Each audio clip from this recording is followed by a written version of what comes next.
पंजाब की धरती पर एक दीप नामक बालक का जन्म हुआ, जिसे 10वें गुरु श्री गुरु गोबिंद सिंह जी ने अमृत पिलाकर ऐसा बल बख्शा कि उसने मुगल सल्तनत को हिलाकर ही रख दिया।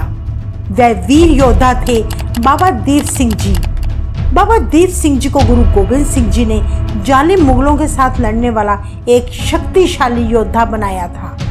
जितना बाबा दीप सिंह जी का जीवन रोमांचक था, उतनी ही उनकी दिल दहलाने वाली शहादत थी। वाहे गुरु, वाहे गुरु, वाहे गुरु। एक बार अहमद शाह अब्दाली ने अपनी 1 लाख फौज के साथ 1755 ईस्वी में हिंदुस्तान पर हमला किया।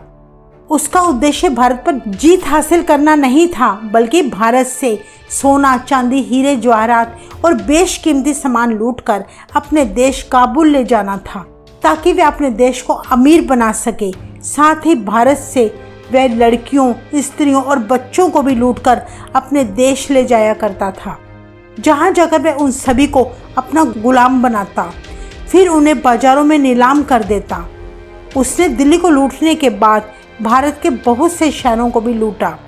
वृंदावन, आगरा आदि बहुत से शहरों से सोने चांदी की, देवी देवताओं की मूर्तियां लूटी। जब सिखों को पता चला कि अब्दाली भारत से ढेरों सामान लूटकर वापस अपने देश लौट रहा है, तो बाबा दीप सिंह जी ने अपने सिखों के साथ अब्दाली के काफिले पर जोरदार हमला किया और लूट का सारा सामान, स्त्रियां व बच्चे वापस हासिल कर लिए। और बाबा जी ने अपने सिखों के द्वारा करीब 400 से ज़्यादा स्त्रियां और बच्चों को उसकी गिरफ्त से छुड़ाकर उन्हें सही सलामत उनके घर पहुंचाया, जिनमें हिंदू और मुस्लिम बच्चे भी शामिल थे। उस अब्दाली की 1 लाख फौज देखकर कोई भी उससे मुकाबला न कर सका।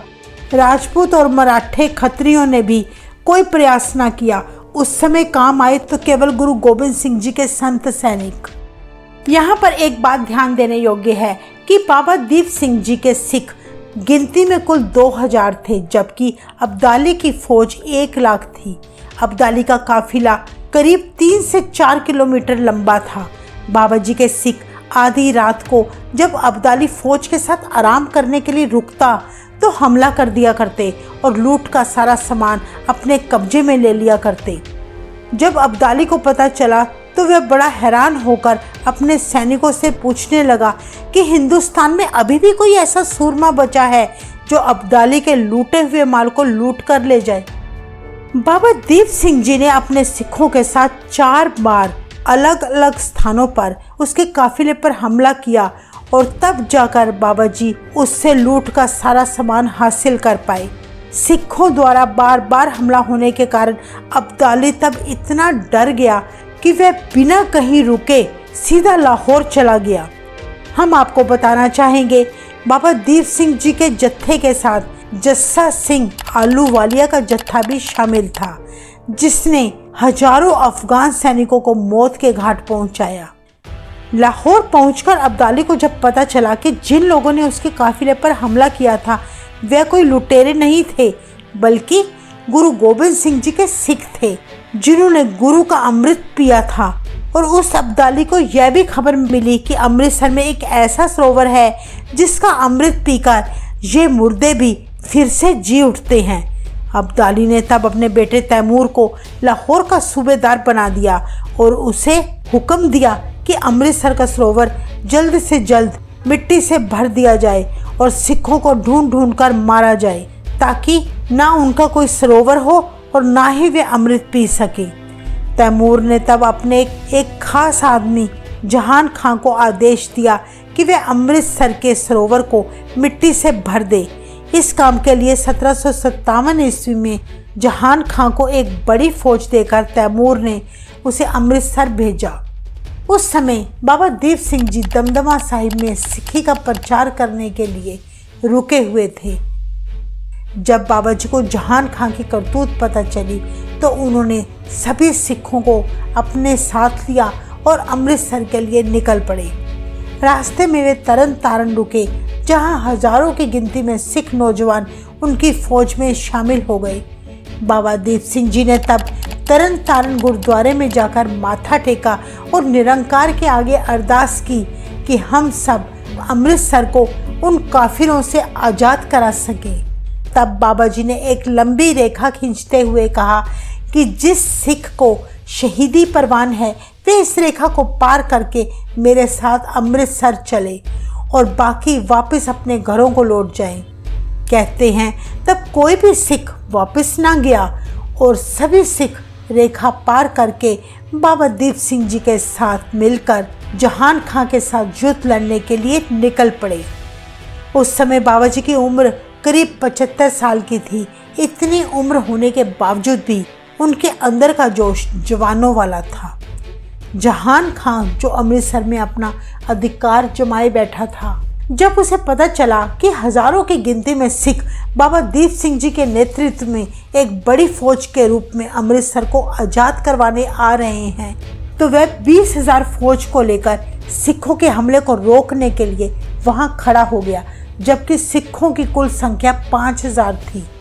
तब भी वे सिखों को देखकर इतना घबरा गया कि जहान खां हाथी पर सवार हो गया। उसने अपनी फौज को ललकारते हुए कहा कि इन मुट्ठी भर काफिरों से डरकर पीछे क्यों भागते हो, लड़ो और मरो। कहते हैं बाबा दीप सिंह जी की फौज शेरों की तरह गरजते हुए उन अफगान पठानियों को मारती हुई चली गई। तब बाबा जी ने ऐसा खंडा चलाया कि दुश्मन उनके सामने टिक ना सके। आप जी के खंडे का भार करीब 15 किलो का था। यह युद्ध गोलवड़ के करीब हुआ था। बाबा जी को आगे बढ़ते देखकर जहान खां ललकारता हुआ आगे बढ़ा। बाबा जी ने अपने खंडे से उस पर ऐसा वार किया कि जहान खां की छाती को चीरता हुआ खंडा आगे निकल गया। यह देखकर दुश्मन की फौजें डरकर भागने लगी। जहान खां की उसी वक्त मृत्यु हो गई और फिर बाबा जी की फौज अमृतसर की ओर बढ़ने लगी। वापस लौटती हुई जहान खान की फौज को तैमूर ने रोककर दोबारा से बाबा दीप सिंह जी के सिखों पर हमला करने का आदेश दिया। इस पर दुश्मन फौज बहुत अधिक संख्या में थी। एक बार फिर से दोनों पक्षों में भयानक युद्ध छिड़ गया। सिखों की संख्या बहुत कम होने के कारण उन्हें युद्ध करने में बहुत मुश्किलें हो रही थी, क्योंकि दुश्मन की फौज कई गुना अधिक थी। पर बाबा दीप सिंह जी फिर भी दुश्मनों का खात्मा करते हुए निरंतर आगे बढ़ रहे थे। तभी अचानक बाबा जी के घोड़े पर दुश्मनों ने जोरदार वार किया और उनका घोड़ा वहीं तड़प कर गिर गया। एक पठान ने तब बाबा जी को ललकारते हुए कहा कि हिम्मत है तो वे अकेले मेरे साथ मुकाबला करें। बाबा जी ने उसकी चुनौती स्वीकार कर ली और उनके साथ भिड़ गए। काफी समय तक जबरदस्त जंग चली। एक तरफ थे 75 साल के बाबा दीप सिंह और दूसरी तरफ था जवान फौजी। लड़ाई के दौरान एक ऐसा दौर आया जब इन दोनों की तलवारों ने एक ही समय में एक दूसरे की गर्दन पर वार किया और दोनों जमीन पर गिर पड़े। बाबा जी की गर्दन उनके सिर से अलग हो गई। वह दृश्य बहुत ही दिल दहलाने वाला था। बाबा जी की ऐसी दशा देखकर सिख ने दुखी होकर बाबा जी से पूछा, आपने युद्ध के मैदान में आने से पहले निरंकार के आगे अरदास की थी कि हरमंदिर साहिब को मुगलों से आज़ाद कराओगे, पर आप जी तो यहीं पर हमारा साथ छोड़कर जा रहे हो। कहते हैं सिख के मुख से ये वचन सुनकर बाबा जी हिम्मत करके उठ खड़े हुए। वह नज़ारा दुश्मनों के लिए बहुत ही डरावना था। बाबा जी ने अपना कटा शीश एक हाथ में पकड़ लिया और दूसरे हाथ में 15 किलो का खंडा पकड़कर दुश्मनों पर वार करते हुए अमृतसर की ओर बढ़ने लगे। जब दुश्मनों ने देखा कि सिख तो शीश कटने पर भी दुश्मन सेना के साथ पूरे जोश से मुकाबला कर रहे हैं, तो वे ऐसा नज़ारा देखकर डर के मारे वहां से भाग खड़े हुए। आप जी का सारा शरीर खून से लथपथ था, पर उन्हें हर हालत में अमृतसर पहुंचना ही था। आखिर उनकी यह इच्छा पूरी हुई और हरमंदिर साहिब आज़ाद करा के अपना शीश हरमंदिर साहिब में भेंट करके शहादत का जाम पिया। जहां बाबा जी ने अपना शीश रखा था, आजकल वहां उनका स्थान बनाया गया है, जो हरमंदिर साहिब की परिक्रमा में स्थित है। जहां आप जी का संस्कार किया गया था, वो स्थान श्री हरमंदिर साहिब जी से 2 किलोमीटर की दूरी पर स्थित है, जो आजकल शहीदगंज गुरुद्वारे के नाम से जाना जाता है। अमृतसर आजाद हो गया और तब सिखों ने बाबा दीप सिंह जी का प्रण पूरा करते हुए सारा सरोवर साफ कर दिया। बाबा जी के गुरुद्वारे शहीदगंज की महानता हरमंदिर साहिब से दूसरे स्थान पर आती है। जो भी श्रद्धालु हरमंदिर साहिब के दर्शन करने आते हैं वे बाबा दीप सिंह जी के गुरुद्वारे शहीदगंज में भी जरूर जाते हैं। यह बात तो मानने योग्य है कि सिखों की बहादुरी आज सारे संसार में प्रसिद्ध है।